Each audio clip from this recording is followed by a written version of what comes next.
Bonjour, bonsoir, chers téléspectateurs de Eder TV, amis téléspectateurs de l'émission Alpha Omega. Nous vous souhaitons encore une très bonne santé, encore ces jours où le Seigneur a permis que nous puissions encore être là devant vous dans cette tranche, l'heure de la parole. L'heure de la parole, c'est la tranche que nous avons mise sur place pour que ensemble nous puissions être édifiés, enseignés, fortifiés avec les hommes de Dieu qui ont accepté de passer sur le plateau des Alpha Omega. Donc aujourd'hui, nous sommes à Baston. Donc nous sommes venus rendre visite, nous sommes venus partager la parole de Dieu avec le pasteur Rhys en bas de l'église Armée de Vainqueurs pour Christ à Baston. Comme j'ai dit, vous aurez l'occasion de prendre connaissance avec le pasteur. Il va nous présenter l'église, il va nous présenter un tout petit peu la vision de l'église, mais aujourd'hui il est question de parler de l'évangélisation, qui est très capitale pour nous, enfants de Dieu, et pour vous qui êtes en train de nous suivre. Parce que c'est vraiment recommandé dans la Bible, nous devons évangéliser, aller et faire de toutes les nations les disciples. C'est vraiment une recommandation. Mais comme nous avons l'habitude, dans cette heure de la parole, dans cette tranche, de prendre des moments d'adoration, des moments de louange pour la gloire de notre Dieu. Si vous êtes là aujourd'hui, si nous sommes là aujourd'hui, ce matin, nous avons encore le souffle de vie. Dieu nous a fait grâce. Je vous prie vraiment ensemble si nous pouvons prendre un moment de louange et d'adoration avec notre frère Arsène qui est de l'autre côté, notre sœur Marie-Ange et notre frère Justice. Ensemble, nous allons adorer le Dieu puissant et je vais vous faire découvrir le pasteur Rhys.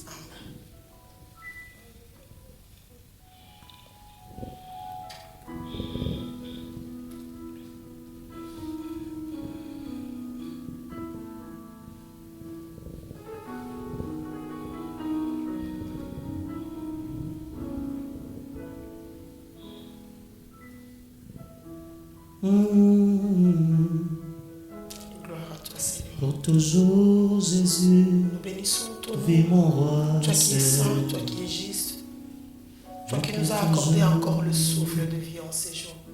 Laisse que l'honneur et la gloire Ô roi, vis pour ne toujours, reviennent qu'à toi, notre Dieu. et que Jésus, le Fils de ton amour, Alléluia. demeure la seule raison de nos louanges. Ensemble avec les anges, dans les merveilles de racheter, chantons à l'unisson, Alléluia. Jésus, roi des rois, vit pour toujours, et que le Fils de ton amour, Jésus, demeure avec raison dans nos cœurs, nos pensées, que l'adoration monte pour que nous chantions avec les anges, avec les saints. Oh oui, Jésus, oh, Saint, c'est toi Jésus, Saint, Saint et l'Éternel, Dieu des armées, tu es saint, oh Saint, Saint, Saint Jésus, Saint, Saint et l'Éternel, Dieu des armées, et tu es saint Jésus, l'honneur et la gloire, oh et la gloire t'appartient, oh, à jamais.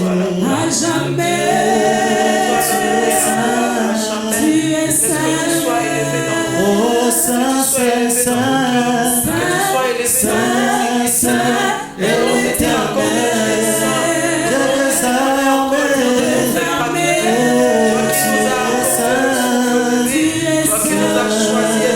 oh oui, l'honneur et la gloire, Jésus, et la gloire t'appartient, à jamais. Voilà pourquoi nous disons que tu es saint, que tu es saint. Alléluia. À toi l'honneur, à toi la gloire. Oh Jésus, tu es saint pour toujours. Oh Oyawe biso tokotombola kiti na yo ya ngolu. Bongo na mitema totatoli Yesu sanzambe. Mamboko na likolo na loyembo oyo ya basantu. Na banje tokoyemba Alleluia. Yawe biso tokotombola kiti na yo ya ngolu. Na mitema totatoli Yesu sanzambe. Maboko na likolo na loyembo oyo ya basantu. Na banje tokoyemba Alléluia. Ô sainteté à ton nom, Saint, Saint, Saint, Saint, et l'Éternel, Dieu des armées, Dieu des armées, tu es saint, tu es saint.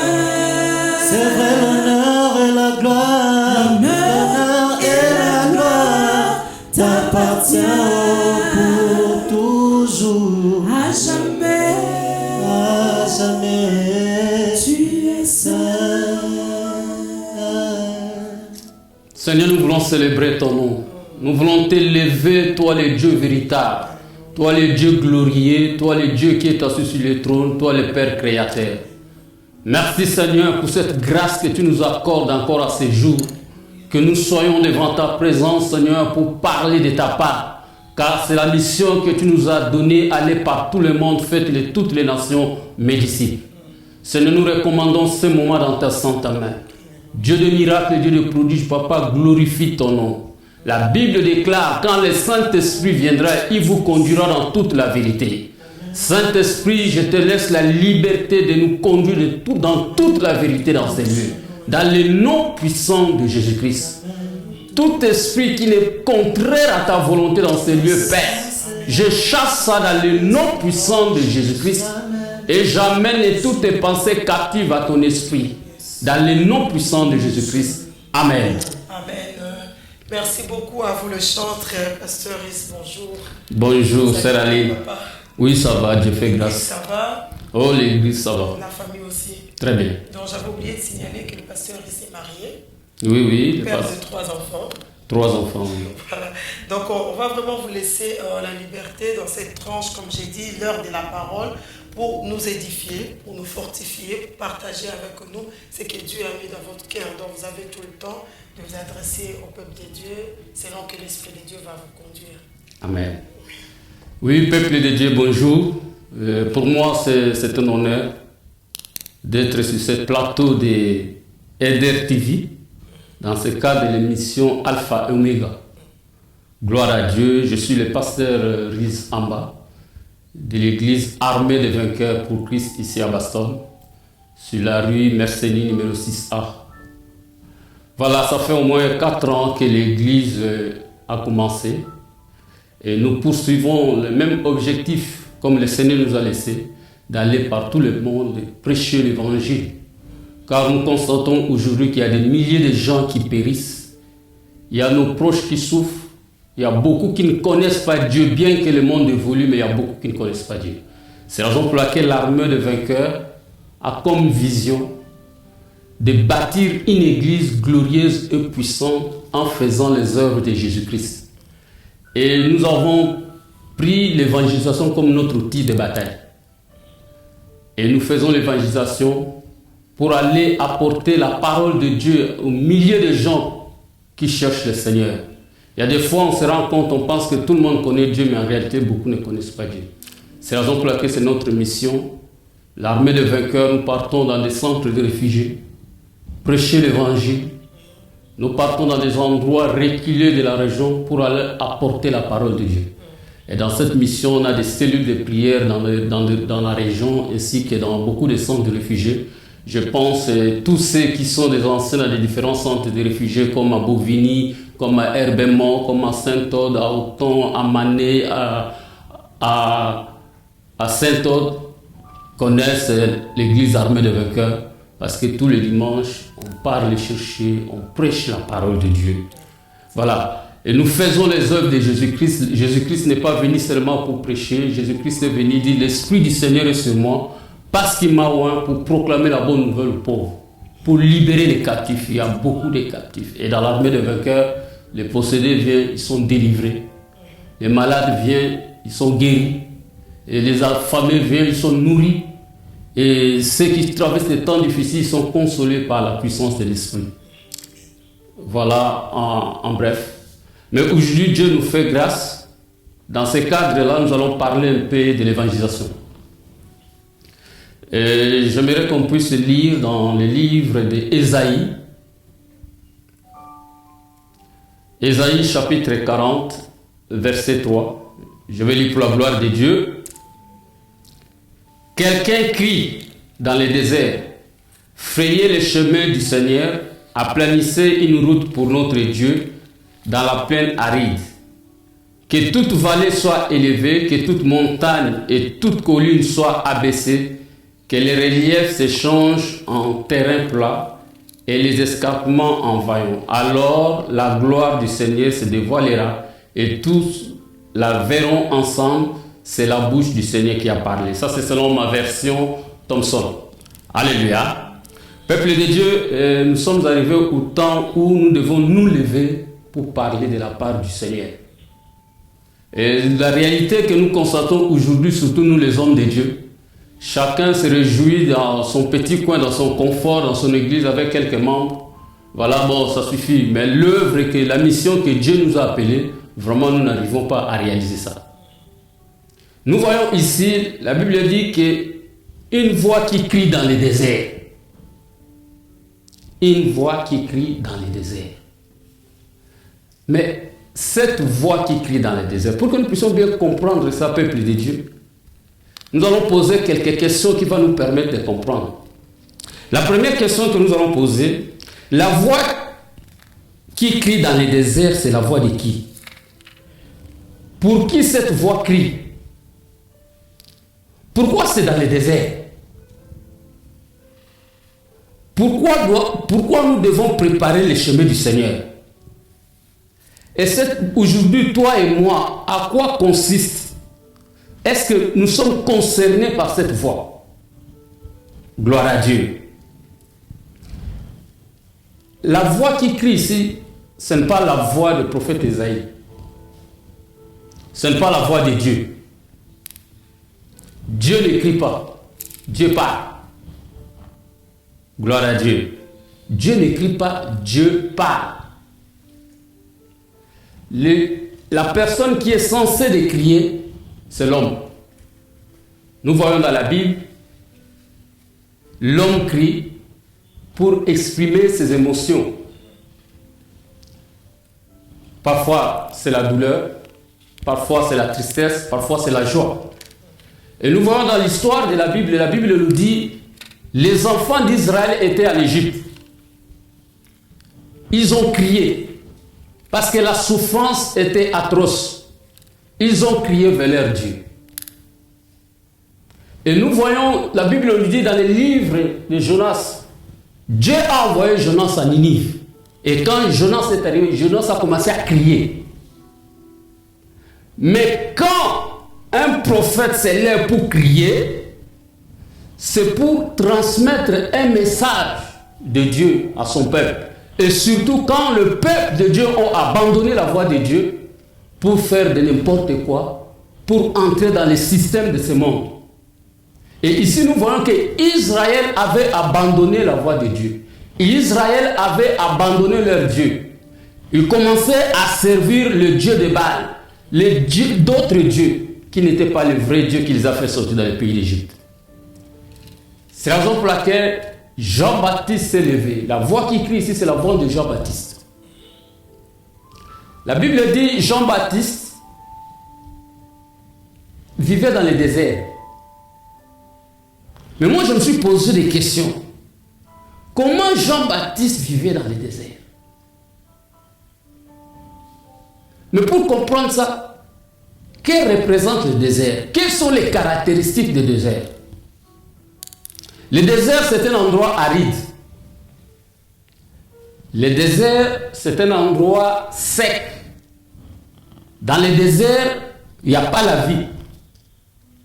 Dans le désert, c'est un royaume de scorpions et de serpents.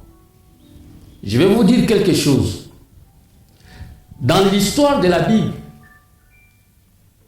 il y a 3 personnes. Il y a Moïse, il y a Jean-Baptiste et Jésus. Que nous voyons que ces gens-là, une fois dans leur vie, ils ont passé dans le désert. Dieu, pour former Moïse, Dieu a fait passer Moïse dans le désert. Pour enlever à Moïse tous ces galons qu'il avait de l'Égypte, le prince de l'Égypte. Pour enlever toute la tradition, la culture égyptienne, parce que vous savez que Moïse, quand Moïse était en Égypte, Moïse grandissait selon la culture égyptienne. Et Moïse était prince d'Égypte. Donc Moïse, on préparait Moïse pour que Moïse un jour puisse devenir un pharaon. Mais quand Dieu l'a appelé, Dieu l'a amené dans le désert, c'est tout ça pour enlever tout ce qui était d'Égypte en lui. Pour qu'il soit un vrai berger à l'image de Dieu pour faire sortir ce peuple en Égypte. Et nous voyons Jésus, la Bible dit, quand Jésus est sorti dans les eaux de baptême, le Saint-Esprit a amené Jésus dans les déserts. Et la Bible nous parle que Jean-Baptiste était dans les déserts. Mais pourquoi les déserts? Frère, comme je voulais vous dire, les déserts, c'est un royaume de scorpions et de serpents. Dans les spirituels, c'est quoi? Dieu devrait amener Jésus dans les déserts. Jean-Baptiste devrait aller dans le désert. Dans les spirituels, c'est le monde du ténèbre. Il fallait que ces gens puissent confronter d'abord les esprits qui sont dans le monde du ténèbre. Qu'ils puissent vaincre ces esprits, enfin qu'ils puissent entrer dans leur ministère. Gloire à Dieu. La Bible dit Jean-Baptiste criait dans le désert. Mais c'est qui le désert? Bien aimé, le désert qu'il est question ici, c'est Israël. Amen. C'est Israël. Parce que Israël avait abandonné Dieu. Israël avait abandonné la loi de Dieu. Israël avait abandonné leur Dieu qui les a fait sortir dans le pays d'Égypte. Ils commençaient à servir Baal, d'autres dieux étrangers. Vous savez, peuple de Dieu, quand vous abandonnez Dieu, tu deviens désert. Tu deviens sec. Il n'y a plus la vie en toi. C'est la raison pour laquelle Jean-Baptiste s'est levé pour commencer à crier. Une voix crie dans les déserts. J'aimerais qu'on puisse lire ça dans le livre de Jean. Dans l'évangile de Jean, chapitre 1. Voici les témoignages, Jean chapitre 1, verset 19. Voici les témoignages de Jean lorsque les Juifs lui envoyèrent de Jérusalem des prêtres et des Lévites pour lui demander, toi qui es-tu? Il les reconnut et il ne les nia pas. Il reconnut, moi, je ne suis pas le Christ. Ils lui demandèrent, alors, quoi? Toi, es-tu Élie? Il dit, je ne le suis pas. Et c'est toi qui es le prophète? Il répondit, non. Ils lui dirent alors, qui es-tu? Que nous puissions donner une réponse à ceux qui nous ont envoyés. Que dis-tu de toi-même? Moi, je suis celui qui crie dans les déserts. Rendez le chemin du Seigneur droit. Alléluia. Gloire à Dieu. Peuple de Dieu. Les Juifs sont venus voir Jean-Baptiste. Jean-Baptiste, la Bible dit Jean-Baptiste baptisé. Les gens venaient de partout pour être baptisés. Et Jean-Baptiste est venu avec un message strict, avec un message simple. Repentez-vous. Voilà le message que Jean-Baptiste nous a donné. Repentez-vous. Et aujourd'hui, dans beaucoup des églises, ce message de repentance, on ne prêche plus. On prêche la bénédiction, on prêche l'abondance, mais la repentance, on ne prêche.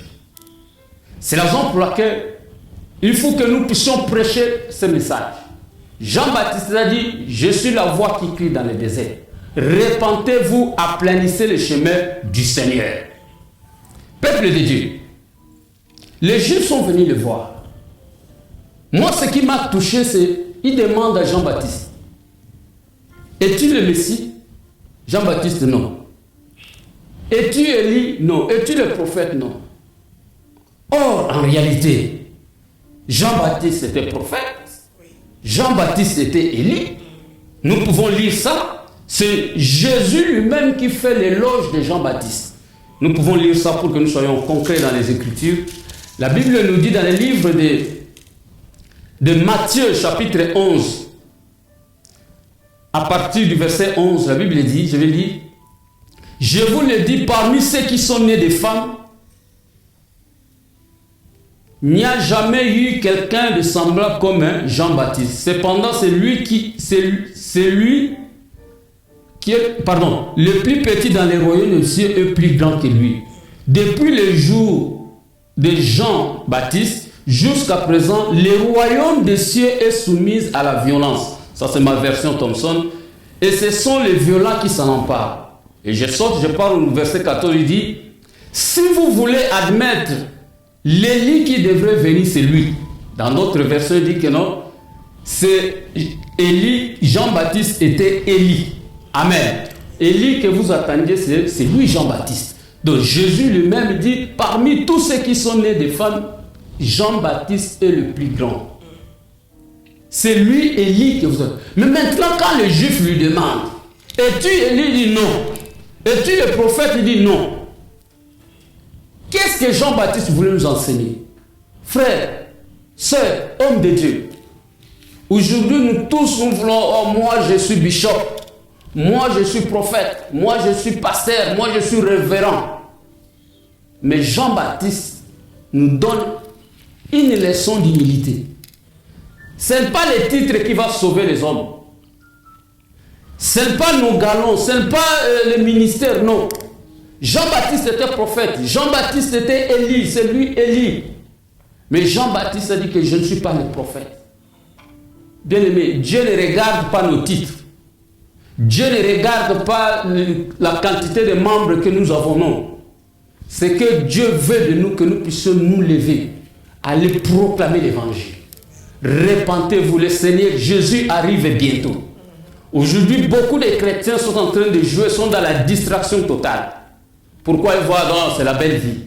Mais vous devez savoir, Jésus revient bientôt. Et Jean-Baptiste est venu avec un message clair. Repentez-vous, aplanissez le chemin du Seigneur.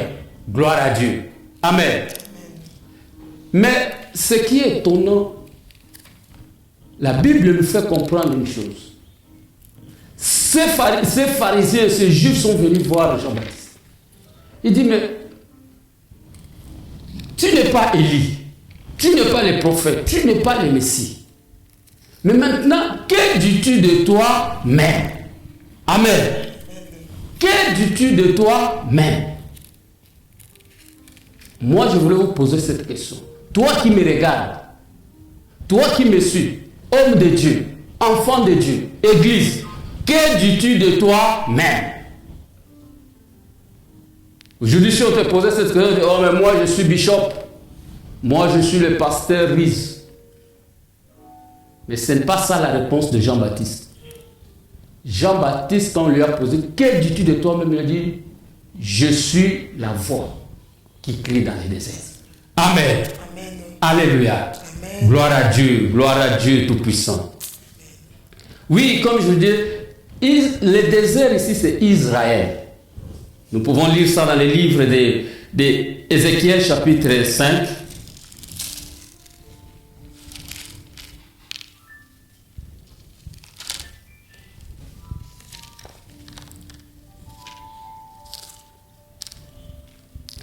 Ézéchiel chapitre 5 nous dit ceci, à partir du verset 14.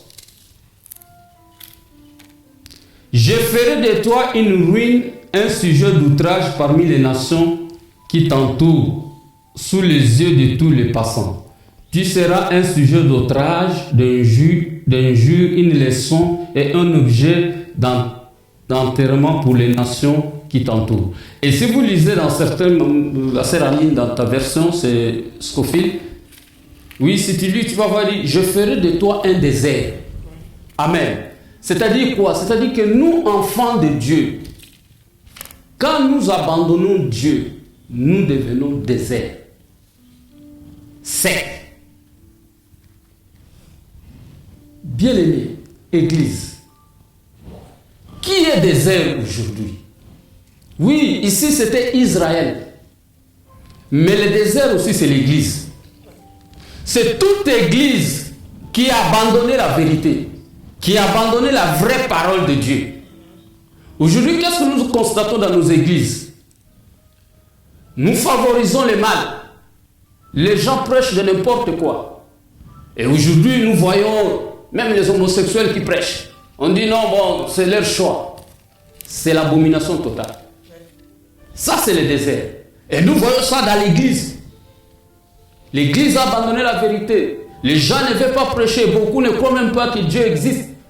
J'ai eu l'occasion de parler avec un homme de Dieu. Il doutait même si, oh, je ne sais même pas si vraiment ce Jésus-là a existé.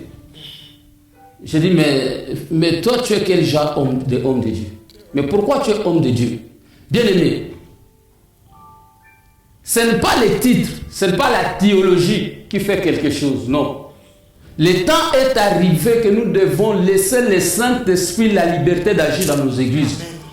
Parce que la Bible déclare, quand il viendra, lui, le Saint-Esprit, il vous conduira dans toute la vérité. La Bible ne dit pas que la théologie va vous conduire dans toute la vérité. C'est le Saint-Esprit qui nous conduit dans toute la vérité. Parce que c'est lui qui tient la vérité.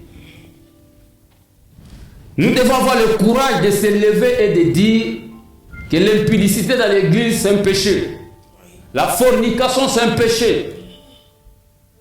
Nous devons avoir le courage de se dire que non, frère, cette vie que tu mènes, ça ne donne pas gloire à Dieu. Tu dois changer. Mais aujourd'hui, quoi, non, bon, il faut respecter mes fidèles. Parce que si tu commences à presser ce genre de messages ici, et moi, les gens qui mes partenaires ne vont plus me soutenir. Et ça, c'est le chemin de la perdition. Jésus revient bientôt. Église, nous devons nous repentir. Amen. Gloire à Dieu. Le désert aussi, c'est toi, chrétien, qui m'écoutes. Toi, chrétien, qui ne veut pas prier. Toi, chrétien, qui fait de n'importe quoi. On est plein dans nos églises des chrétiens qui sont là. Oui, on les voit chrétiens tous les dimanches à l'église, mais quelle vie que tu mènes? Qu'est-ce que tu fais en secret? Tu vois les chrétiens qui sont dans des affaires qui ne glorifient pas Dieu. Oh, mais c'est mes affaires. Oh, que ça soit... Il y a un homme qui a dit dans la Bible, Jésus a dit que moi et ma maison, nous servirons l'Éternel. Tu vas voir un homme de Dieu, il est là, il fait le travail de gardien dans une discothèque, que non, c'est mon boulot. Mais cette discothèque ne glorifie pas Dieu. Est-ce que ce que tu fais vraiment, admettons si Jésus revenait aujourd'hui, est-ce que tu vas partir? Gloire à Dieu. Amen. Peuple de Dieu, désert, c'est dans nos maisons. Beaucoup de chrétiens sont à l'église, chantent, mais quand tu arrives dans sa maison, c'est désert. Il n'y a pas la présence de Dieu. Il n'y a pas la vie de Dieu. Tu arrives dans une maison, on ne prie même pas. Tu entres dans une maison, on ne t'accueille même pas dans la prière, mais dans l'église, ils sont là, alléluia, amen. Tu es désert. Tu dois te repentir. Nos maisons devront changer la façon de vivre dans nos maisons. Tu vas voir des frères et sœurs qui viennent, qui chantent, qui font... Mais avant de venir, parfois, ils se sont bagarrés avec sa femme. Il vient à l'église, chante, alléluia, amen. Jean-Baptiste dit, repentez-vous. Repentez-vous, aplanissez le chemin du Seigneur. Gloire à Dieu. Choriste qui m'écoute, tu dois te repentir. Mais on lui a demandé, que dis-tu de toi-même? Que dis-tu de toi-même? C'est la vie. Oui. Que dis-tu de toi-même? C'est à réfléchir. C'est à réfléchir. Oui. Voilà, toi qui me suis, pasteur, que dis-tu de toi-même? Apôtre, que dis-tu de toi-même? Ancien, que dis-tu de toi-même? Diacre, diaconesse, que dis-tu de toi-même? Que dis-tu de toi-même? Peuple de Dieu, que dis-tu de toi-même? Ce n'est pas question que non, quelqu'un puisse te faire tes éloges, non. Maintenant, ici, la question, que dis-tu de... Depuis que tu as accepté Jésus, que dis-tu de toi-même? Depuis que tu viens à l'église, Que dis-tu de toi-même? Depuis que tu chantes là, que dis-tu de toi-même? Gloire à Dieu. Que dis-tu de toi-même? C'est la ligne. Regarde, Jean-Baptiste a dit, je suis une voix. Waouh! Gloire à Dieu. Amen. Que dis-tu de toi? Je suis une voix. Tu es une voix. Alléluia. Amen. Ici, nous sommes à l'émission Alpha Omega. C'est une voix. Choriste, que dis-tu de toi-même? Je suis une voix. Pasteur, que dis-tu de toi-même? Je suis une voix. Maman, que dis-tu de toi-même? Je suis une voix. Évangéliste, que dis-tu de toi-même? Je suis une voix. Église, que dis-tu de toi-même? Je suis une voix. Voilà, c'est ça la réponse. Voilà notre mission. Je suis une voix. Amen. Amen. Alléluia. Amen. Écoutez, peuple de Dieu. Si on posait quelle était la différence entre Jean-Baptiste et Jésus? La différence entre Jean-Baptiste et Jésus, Jean-Baptiste était une voix, mais Jésus est la parole. Alléluia. C'est-à-dire quoi? Jean-Baptiste était une voix, Jésus était la parole. La parole a besoin d'une voix. Alléluia. Dieu est la parole. Mais nous sommes des voix. C'est la raison pour laquelle Jésus a dit, allez par tout le monde, faites-le toutes les nations, mais disciples. Pourquoi? Parce que nous sommes des voix. C'est nous qui devons aller crier. Pas crier pour aller critiquer les gens. Pas crier dans la médisance. Mais non, il faut crier. Jonas s'est levé, il a crié sur Ninive. La Bible dit, les peuples ont gêné. Même les animaux ont gêné. Pourquoi? Parce qu'il a crié. Maintenant, mais toi, si tu fermes ta bouche, comment tu vas gagner les âmes? Voilà notre problème, Église. La question que je peux poser à toi, qui dit, waouh, moi je suis chrétien, homme de Dieu, tu as déjà gagné combien de gens? Tu as déjà converti combien de gens? Bien aimé, la vie chrétienne, ce n'est pas de chanter Alléluia, Amen, non, de venir à l'église, non. La vie chrétienne, il faut voir un peu dans tes statistiques. Depuis que tu as accepté Jésus, tu as gagné combien de âmes? Tu as amené combien de âmes à Jésus? Oh, je suis pasteur. Tu as amené combien? Non. Nous devons faire beaucoup d'attention au peuple de Dieu. Les âmes, quelqu'un qui venait du Congo ou du Cameroun, il priait là-bas, il vient, il ne faut pas dire que tu l'as gagné, non. Non, c'est quelqu'un d'autre, il connaissait déjà Dieu. Quand je parle de gagner, ça dit quelqu'un qui ne connaissait rien, que toi tu l'as amené vers le Seigneur, il a accepté Jésus comme Seigneur et Sauveur, il a été baptisé par immersion et il progresse dans les choses de Dieu. Tu peux dire, tu vois cet homme-là, c'est mon fils spirituel. Amen. Amen. Oh, on est plein dans l'église, nous ne faisons rien. Oh, moi, tu es né de nouveau, c'est bien. Mais tu en as gagné combien?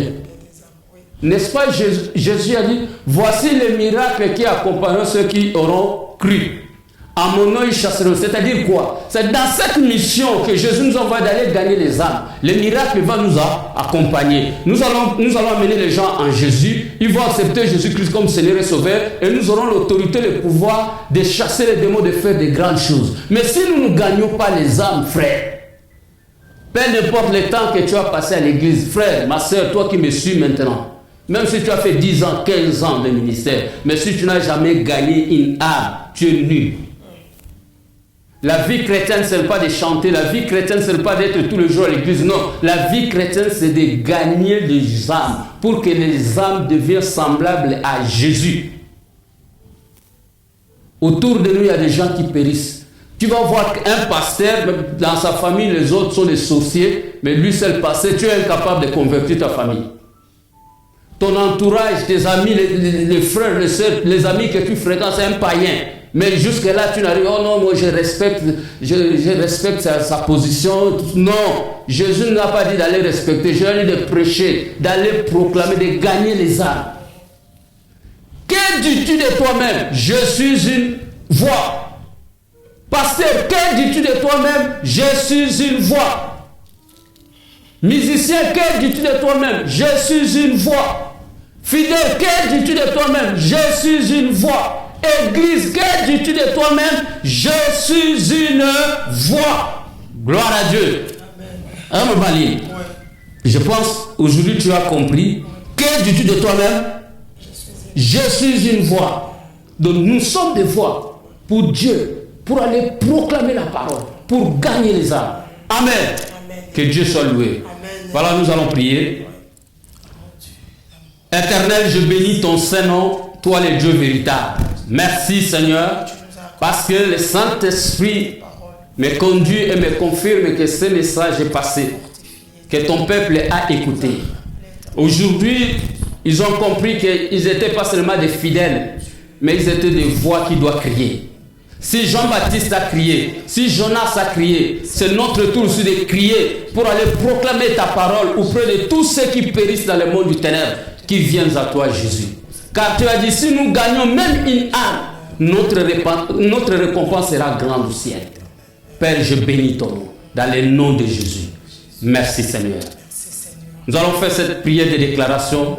Tu vas répéter avec moi. Seigneur Jésus, à partir de maintenant, j'ai écouté ta parole. Je sais maintenant. Oui, je suis chrétien, mais je suis qu'une voix. Je suis une voix qui doit crier. Je suis une voix. Je suis une voix. Toi, sorcier, écoute-moi bien. Je suis une voix. Toi, marabout, écoute-moi bien. Je suis une voix. Toi, puissance du monde du ténèbre, écoute-moi bien. Je suis une voix qui doit proclamer la gloire de Dieu, les choses de Dieu, la parole de Dieu, afin que les âmes soient sauvées. Oui, Seigneur, nous te bénissons. Que toute la gloire te revienne. Dans le nom glorieux puissant de Jésus-Christ. Amen. Amen. Merci beaucoup, Pasteur Rhys. Merci. Franchement, moi personnellement, j'ai été béni. Amen. J'ai été béni. Comme j'ai dit au début, l'évangélisation, c'est vraiment très capital dans nos vies. Franchement, vous avez dit des choses qui sont réelles. Quand on va dans les églises, on parle de la prospérité. Oui, c'est bien beau, mais peut-être qu'à la personne où on s'adresse, la personne n'est pas encore convertie. C'est vrai, la personne, on est dans les églises. Franchement, vous avez dit quelque chose de très important. On ne gagne pas des âmes, on est là, on s'est content. Des âmes qui sont là, des frères et sœurs qui sont venus d'ailleurs. Mais nous-mêmes, en tout cas, on doit se mettre tous. Alpha Omega et toute l'équipe de EDRTV vont se mettre aussi, parce que nous sommes deux voix. Voilà. Donc nous allons aussi, c'est pour ça que j'ai dit, c'est réfléchir, parce que dire que je suis une voix, c'est bien, c'est facile, mais il faut l'être réellement. Amen. Il faut être cette voix-là qui prépare le retour de Jésus-Christ. Jésus-Christ revient bientôt. On en parle de moins en moins, mais il y a des signes qui prouvent vraiment qu'il revient bientôt. Et le monde va très, très, très mal. Il est vraiment temps que nous puissions nous préparer au retour de Jésus-Christ. En tout cas, c'est une grande bénédiction pour nous. Amen. De vous recevoir sur le plateau des Alpha Omega. Gloire Je ne sais à pas Dieu. s'il y a encore quelque chose à rajouter, sinon on va finir tout doucement notre émission avec nos bien-aimés chantres qui sont aussi des voix. De l'autre côté, donc monsieur Papa Arsène qui est une voix, la sœur Marie-Ange qui chante là, tu es une voix. Frère Justice, tu es une voix. Amen. Donc nous allons préparer le retour de Jésus ensemble. Hein, on a dit. Je pense qu'on parle trop de musiciens. Même quand vous avez parlé, vous avez donné beaucoup d'exemples. Toi chante, toi musicien. Ils sont vraiment de pions, si je peux dire, dans l'église. Oui. Quand on parle beaucoup d'eux. Nous prions vraiment que Dieu fasse grâce à nos chantres, à nos musiciens qui ont la volonté de chanter, d'adorer Dieu, mais vraiment réellement qui restent de bons chrétiens. Nous avons le devoir de prier pour eux, pour tous les chantres et tous les musiciens. Nous vous tenons à cœur que le Seigneur vraiment nous aide à être vraiment de voix. En tout cas, moi, j'ai dit un grand merci à toute l'Église et à vous d'avoir accepté cette invitation. Amen. Nos salutations à Madame. Je ne manquerai pas autant de sa part. Et aux enfants, à toute l'Église. Et salutations et merci à toute l'équipe technique là derrière. Je vois qu'il y a Papa Seko qui est avec nous à Baston, Papa Alenio qui est là, Papa Roberto Flavio qui est avec nous. Bonjour aussi à Richard qui n'a pas pu être avec nous pour d'autres raisons. Et à Benvido aussi après cela. Vraiment que le Seigneur vous bénisse, que le Seigneur vous bénisse, vous, peuple de Dieu, qui n'arrêtez pas de nous suivre sur le plateau de EDRTV et dans cette émission Alpha Omega. Que le Seigneur vous bénisse encore une fois. Une très très bonne santé à vous. Au revoir. Au revoir. Merci. Namongongo totomboli kombo na yo naza mongongo na ye kotombola yo kombo na yo yo nzambe monene Yesu totomboli kombo na yo lokola bendele na likolo na mongongo nanga na tomboli yo totomboli kombo na yo nzambe mokeli na nyonso nde yo totomboli kombo na yo yo nzambe oyo bongwanaka te yo totomboli kombo na yo lokola bendele na likolo na loyembo na mitema totomboli yo totomboli kombo na yo yo nzambe oyo ozali likolo totomboli kombo na yo nzambe bolingo ndeti yo azali te kombo na yo lokola bendele na likolo lokola bendele na likolo kombo na yo Masia lokola bendele yokufelaki makuna na ekulusu papa yawe nama lokola bendele totomboli kombo na yo Emmanuel lokola bendele na likolo